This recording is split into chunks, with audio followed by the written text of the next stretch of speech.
Maren, thank you for taking a minute to sit with me. I'm excited to hear your story and your background. To get started, if you could quickly introduce yourself and share a little bit about your background. Yeah, so I'm Maren Hogan. I'm the CEO of Red Branch Media. We're an agency that works exclusively with vendors in our space, in the HR tech, recruitment, workforce tech, however you want to call it. I've been in the space itself for about 15 years, and Red Branch has been around for about 13. I've done a lot of events with Kara and her team. I find them fascinating, and I really enjoy being here. Can you talk to me a little bit about connecting an organization's values with how they think about talent acquisition?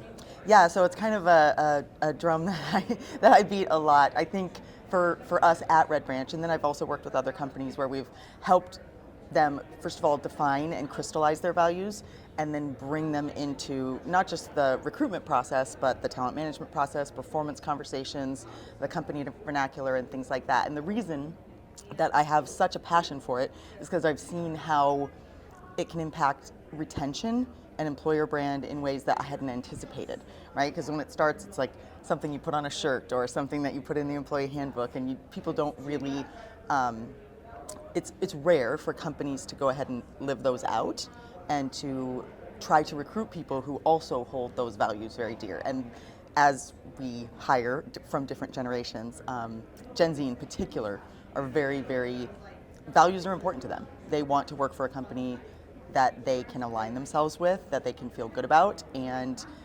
building values into the hiring process and into just your management, your employee management overall, really helps to crystallize that and get people on the same page way faster than if those conversations never happened. What are some of the ways that were kind of these unanticipated benefits of really being aware of your values and incorporating them into how you're speaking about your company to your talent market? The unexpected benefit, I think most people would assume, hey, retention, right? You're going to have retention, you're going to have more culturally aligned people, but the one that I didn't anticipate when we started doing this work was that productivity would be hit so much faster. And I think there's two reasons for that. The first reason is because when everybody's on the same page and they feel like they're working towards one goal and they have similar values, it's just easier to get more productive quickly. Anyway, but the second reason is when you put those values into performance conversations, it takes the onus off of the bad behavior. If you're having a performance conversation about being late, let's say, okay, Jeremy, you were late. I don't want you to be late again. It's not acceptable. Is very different than saying, hey, Jeremy, when you were late for the third time this week. It really doesn't have accountability, and that's one of our values, and it shows that your team that you don't have accountability or respect for their time. And that just pulls it away from, hey, I'm just late, it's no big deal, to, oh, I'm actually not aligning myself with the values that I, through the recruitment process, management process, all of it, I'm not living up to my end of the bargain. And I think it helps a lot. How should companies be thinking about their employer brand and their employer value proposition as it relates to the values they have? Usually, at least in my experience, there's a list of these values, and then there's a single statement in terms of your employer value proposition. How do these things relate to each other? How should companies be thinking about incorporating their values into their employer brand? Yeah, I think that's a great question, and one that I understand that I'm uniquely, my story is not everyone's story, right? Most of the people that I'm speaking to about imbuing their retention and recruiting process with values, they're not the CEO, so they don't get to just put them in there and do whatever they want. So I understand that can be a little bit difficult. What I do encourage them to do is sometimes the values that you see in the employee handbook or their statements, they're not really lived out. They don't actually exist within the company. So I say take the ones that you find, take the ones that make sense to you or that you see reflected in your employees, and start pulling those through. And the best, most practical way, and it sounds kind of silly, link them to behaviors, not a team player. What does that mean? What behavior can somebody do or not do that would live out collaboration or team player, right? So I spoke with a young woman who was talking about the values at her company, and she said, oh, team spirit is a value. I was like, okay, so what does that mean to you? She's like, oh, well, it means I always make sure that I get buy-in from my whole team before we move forward. It's a we place, not an I place. So getting your employees and yourself to sort of walk through those things, like what does that look like? When Eric went back time after time to this difficult account and kept trying, even though he was discouraged, that shows grit. That's one of our values. So we can actually, a little use case, if you will. How do these values and the kind of living of those values relate to the kind of more tactical elements of the recruiting process? So I would imagine that candidates are interested in exactly what you're saying, which are the anecdotes, the stories, the reality of the values. Mm-hmm. Are recruiters using these things in their outreach to candidates? Is it part of the candidate experience at all? How does it relate?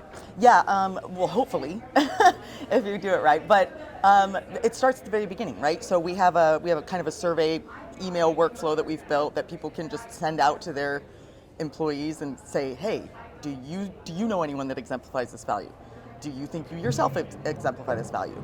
And just kind of going through that with your entire employee pool. So once you get that figured out, then you can put it in your job descriptions, obviously performance conversations, your assessments. So talking about like, oh, okay, one of our big values here at Red Branch is brutal transparency. And what that means, or what that looks like, is we don't have back channel gossip between just one or two people.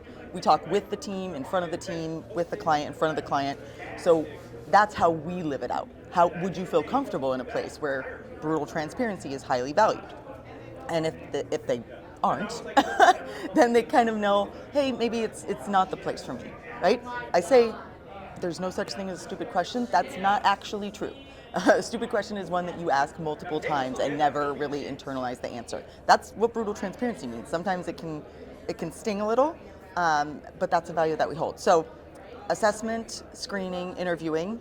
We have a very simple rubric that we just put the value down and a statement about it so that the screener, interviewer, final interview, whoever, can all put a score in there. So it goes all the way through into onboarding.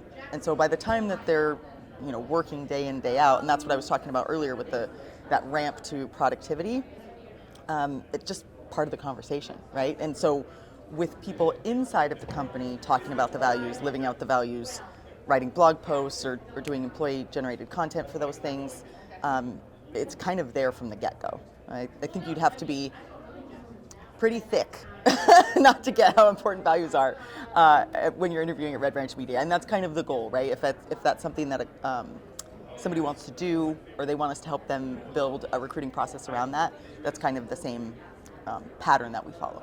When you're working with clients, what would you say are maybe some of the distinctions between companies in terms of their presence, their media presence, their employer brand that are really truly best in class? Like they're not, in the top 10%, they're in the top 1%. What are some things that they're doing that are different than maybe the median company that's doing okay, mm-hmm. but they're not really excelling in an especially unique way? Yeah, I think I don't know if this is as related to the topic as I wish it was, but I think one of the things that best-in-class companies are really doing well is throwing away the old loyalty codes that we seem to have brought in from the 50s, and everyone's like, oh, they've been here for 2 years and they just suddenly quit. That's how it is now, right? That's not a moral failing. That's not a problem with character. It's how the world works. It's how people work now. They go from place to place and they learn things and they try new things and they change their career, and we can't control that. So I think companies that are truly attractive places for people to work understand that it's not the same deal as it used to be, and they're comfortable with that.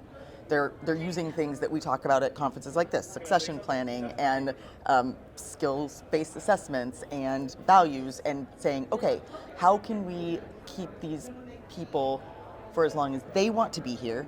How can we get the best work out of them while they're here? And how can we create a company where people want to stay, and when they want to go, that's okay too. I don't know if that's clear, but I'm finally starting to see companies realize oh, okay, this is not indentured servitude anymore. It's 2023, let's go. Absolutely, I would agree with that. What is it that you love about the work that you do? Oh man, I love a lot of things about the work that I do, but I have this little speech that when I'm bringing a new person on, because it's a marketing agency, right? So people are like, ugh, Mad Men, or they think it's going to be real creative and sexy, and it isn't. But I say, look, you have to get yourself excited. You have to get motivated about this work. We're not selling jeans or cars or cool stuff. We're selling indirectly work, life-changing work. And unless I don't have a trust fund, maybe you don't have a trust fund, like most people I know don't have a trust fund. So we're all going to be working at some point in our lives for most of our lives. So the work that Red Branch does, again, indirectly, it helps all touch points, all aspects of that work be better.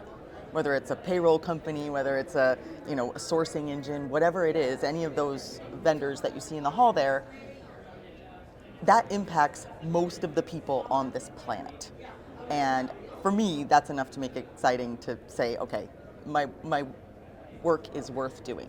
On the other hand, there's no marketing emergencies. We're not brain surgeons, so it's nice to have that balance of feeling like you're doing something important, but it's not the world hangs in the balance. Certainly. Yeah. Last question for you. Let's imagine that there is a young person out there, maybe a high school student or a college student, and they're watching this interview right now, and they see Maren and they say, I want to run my own marketing agency one day. I want to follow in that path. What would be your advice to that young person who wants to be an entrepreneur and do something similar to what you've done with your career? Well, first of all, I'm like, why are you watching this, high school student? Shouldn't you be out causing trouble somewhere?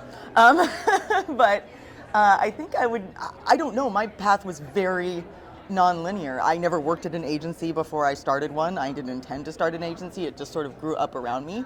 But I think the best advice I could give, especially to a young person who maybe wants to lead people someday or lead an industry, would be to just get rid of your ego now. There's no reason to hold on to how hard it was for you and then punish the next generation for that. So you just figure out your way and then use that to help other people along and figure out their way. I think being truly helpful and recognizing that there's plenty of work, good, honest work out there for everybody is probably the best advice I could give. I would agree. Well, Maren, thank you so much. I really appreciate you taking a minute to chat with me, and I look forward to seeing you around the conference. Yeah, I'm excited. Thank you so much. Appreciate it.